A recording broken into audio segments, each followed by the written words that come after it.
রক্ষা চলে থেকে ফাল্গুনবতীর মা সীতার কাছে এসে নিয়ে মহারাজ মা সীতাকে বলছেন, মা সীতা, মা গো, আমি তোমার কাছে এসেছি মা। আপনার কারণে আমার শতকোটি প্রণাম পিতা, আপনার কারণে আমার শতকোটি প্রণাম গ্রহণ করব পিতা। তথাস্তু মা সীতা, হে মা সীতা, আমার ছেলে আমাকে পিণ্ড দান দেয়নি মা, তাই তো আমি স্বর্গে যেতে পারি না মা। আমার জন্য স্বর্গের দ্বার চিরতরে বন্ধ হয়ে আছে। আপনার ছেলে গেছে ভিক্ষে করতে, ওনারা ফিরে এলেই আপনাকে পিণ্ড দান করবেন পিতা। ততক্ষণ আপনি আমার কাছে বসে অপেক্ষা করুন পিতা। না মা সীতা, না, আমার কাছে বসে থাকার অপেক্ষার সময় নেই মা। আমাকে তার গায়ে পিণ্ড দান করা না হল তবে আমি কোনোদিন স্বর্গে যেতে পারবো না মা। তাই হে মা সীতা, তুমি আমাকে পিণ্ড দান করো মা।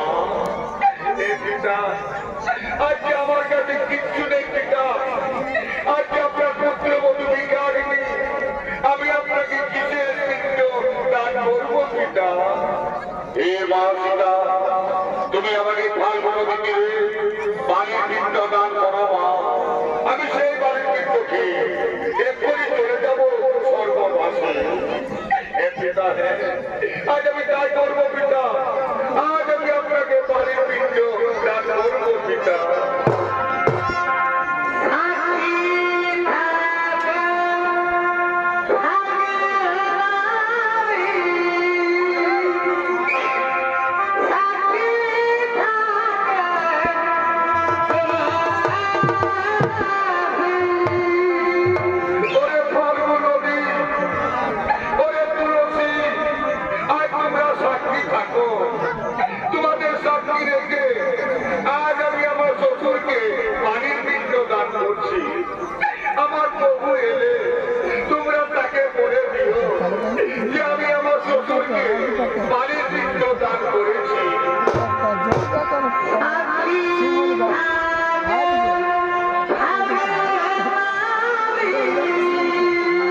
কেন তুমি আমার কাছে মিথ্যা কথা বলছো? আমার পিতা তো এইখানে আসতে পারেনি সীতা।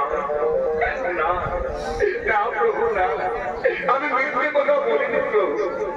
আমি আপনার শপথ নিয়ে বলছি, আমাদের পিতা আমার কাছে এসেছিলেন, আমি ওনাকে ভারী পিণ্ড দান করলাম, আর উনি চলে গেলেন স্বর্গবাসে। সীতা, তুমি যে আমার পিতাকে ভারী পিণ্ড দান করেছ, তোমার কাছে কেউ কি সাক্ষী আছে? আছে প্রভু, আমার কাছে ফাল্গু নদীর সাক্ষী আছে। ওরে ফাল্গু নদী, তুই তো দেখেছিস, তোর সামনে তোকে সাক্ষী রেখে আমি আমার শ্বশুরকে বাড়ির পিণ্ড দান করেছি। তুমি এই কথা আমার প্রভুকে বলে দাও, তুমি আমার মা রক্ষা করো, তুমি আমার মা রক্ষা করো। না সীতা, না, আমি মহারাজ দশরথকে এইখানে আসতে দেখিনি। কি বললে? কি বললে ওই ফাল্গু নদী? তুমি দেখে নিও আমার প্রভুর কাছে মিথ্যা কথা বলেছিলে। তুমি দেখে নিও আমার প্রভুর কাছে আমাকে মিথ্যাবাদী সাজালে। ওরে ফাল্গু নদী, আজ আমি তোমাকে অভিশ্রাপ দেব। তোর জোর জলদি উপরে বইবে না, তুই হলো অনুদশিলা, তোকে কুকুর শিকার পার হবে, এই আমার অভিশাপ তোমাকে। বলো সীতা, আর কে সাক্ষী আছে তোমার কাছে? আছে প্রভু, আমার কাছে শিমল মিত্র সাক্ষী আছে। ওরে শিমল মিত্র, তুই তো দেখেছিস, তোর সামনে তোকে সাক্ষী রেখে আমি আমার শ্বশুরকে পানির পিণ্ড দান করেছি। তুমি এই কথা আমার প্রভুকে বলে দাও, তুমি আমার মা রক্ষা করো, তুমি আমার মা রক্ষা করো। না সীতা, না, আমি মহারাজ দশরথকে এইখানে আসতে দেখিনি। কি বললে? কি বললে ওর শিমল মিত্র? তুমিও দেখে আমার প্রভুর কাছে মিথ্যা কথা বলেছিলে। তুমি দেখে আমার প্রভুর কাছে আমাকে মিথ্যাবাদী সাজাবে। ওরে শিমল মিত্র, আজ আমি তোমাকে অভিশাপ দেব। তোর ফুলের সুগন্ধ থাকবে না, তোর ফুলের দেবতাদের পূজায় কোনদিন লাগবে না, এই আমার অভিশাপ তোমাকে। বলো সীতা, আর কে সাক্ষী আছে তোমার কাছে? আছে প্রভু, আমার কাছে মা তুলসী সাক্ষী আছে। তুমি তো দেখেছো মা, তোমার সামনে তোমাকে সাক্ষী রেখে আমি আমার শ্বশুরকে বাড়ির পিণ্ড দান করেছি। তুমি এই কথা আমার প্রভুকে বলে দাও, তুমি আমার মা রক্ষা করো, তুমি আমার মা রক্ষা করো। না সীতা, না, আমি মহারাজ দশরথকে এইখানে আসতে দেখিনি।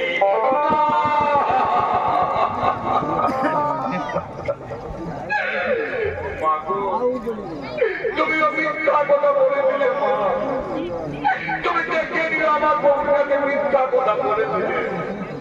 তুমি দেখে নিয়েও আমার প্রভুর কাছে আমাকে মিথ্যাবাদী সাজালে। হে মা তুলসী, আজ আমি তোমাকে অভিশাপান্ত দেব।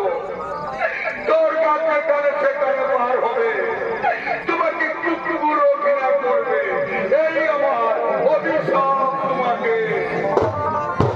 বলো সীতা, আর কে সাক্ষী আছে তোমার কাছে? আছে প্রভু, আমার কাছে বটবৃক্ষ সাক্ষী আছে।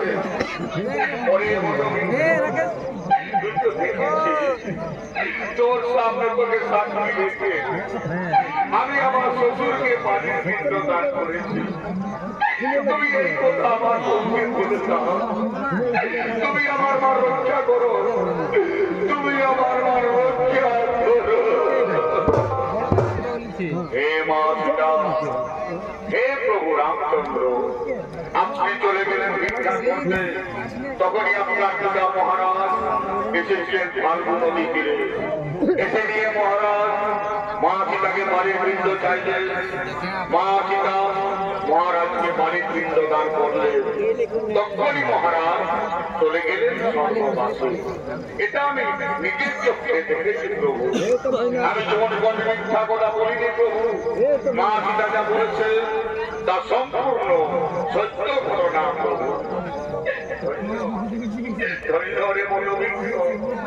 তুই আজ আমার মা রক্ষা করলি, তুই আজ আমাকে মিথ্যাবাদী অপোজিট থেকে আমাকে বাঁচালে। ওই মনোবিন্দ আজ আমি তোমাকে আশীর্বাদ দেবো। সত্যের দাদা মোর বলি 4 যুগ অমর হয়ে থাকবি। তোর কথা তোর কাছ থেকে কোনোদিন ধরে শেষ হবে না। তোর ছায়া থাকবে শান্তি চিরস্নিগ্ধ। তোর ছায়া নিজের বসবে, সে চির শান্তি থাকবে। তুই চিরদিন অক্ষয় মঠ হয়ে থাকবি।